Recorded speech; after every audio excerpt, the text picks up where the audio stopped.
Welcome and welcome once again to another episode of Lean Living. Today I'd like to discuss pharmaceuticals, namely the ones that are in a dry tablet form, not the gels or liquids which you have on the market. Now, when you have an expiry date on the back of these boxes, you would assume that once this date has reached, the medication in question is no longer effective on the human body, or would be somewhat toxic in effect. In fact, there have been circulated a few stories about certain drugs of the dried variety. Once again, we're not talking about any liquid forms here, which become toxic to the human body if taken after the expiry date. It has been proven that is not the case. In fact, it has been shown that these tablets can actually are still effective up to 10 to 15 years after the expiry date. Now you may ask where this was actually discovered and where you can actually back up this information. The fact is, a lot of this stuff has been buried, mainly because it was conducted by a survey called the Shelf Extension Program, which was in effect started to try and mitigate the amount of medication which was being thrown away by the US military. Having a large military force, there is a lot of medication that gets processed through, and it was trying to cut down costs. So what they did was start a survey to actually find out how they could actually reduce the amount of spending when it came to continuing to supply the military with needed medication for the soldiers in the field. Now, when they'd actually discovered this, they published the results.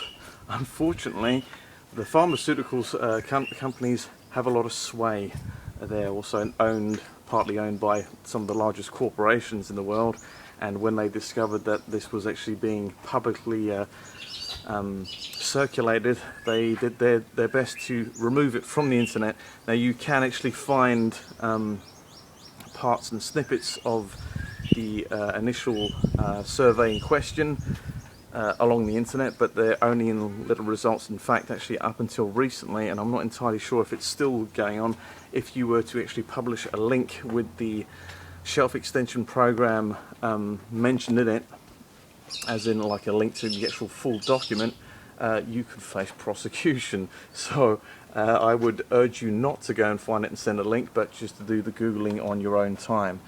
So essentially, this is a fact. When you have like a box of aspirin that says it's about to be expired, you can then keep that for another 10 years. All that may happen is it will lose its effectiveness 10 to 15 years down the line. Not really something that is very hazardous to your health, and it would actually save you a bit of money in terms of buying extra drugs should you need it. I myself take very little in the way of headache pills or any medication whatsoever, but I do keep them in stock just in case I should ever need them. So I keep this in mind when actually keeping such medication at hand. One thing you want to make sure of, when you're actually disposing of medications in any way, please don't flush them down the toilet. If you flush them down the toilet, it goes into the sewage system. Now, our sewage systems are not able to filter pharmaceuticals from your drinking water. Yes, when you take a crap and you wash it down the actual toilet, it then gets recycled into what you drink. As crazy as this might seem, the filtering process, as effective and as well as it works, does not remove the vast amounts of drugs that people actually flush down the toilet.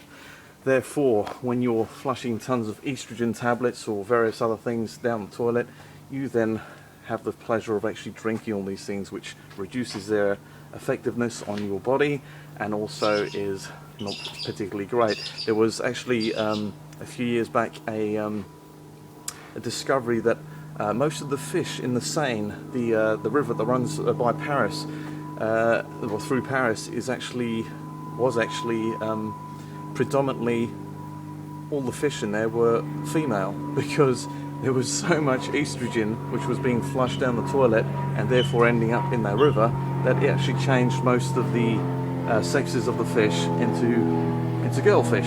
So just another little thing to bear in mind. Just find other ways of disposing it if you feel the need to actually get rid of the stuff. And yes, not down the toilet, people. Okay. I hope that's been of some use to you. Should save you a bit of money when it comes to buying that mother box of aspirin or ibuprofen or whatever your poison is. I do mean that in the literal sense, poison. And have a good day, and I hope that helps.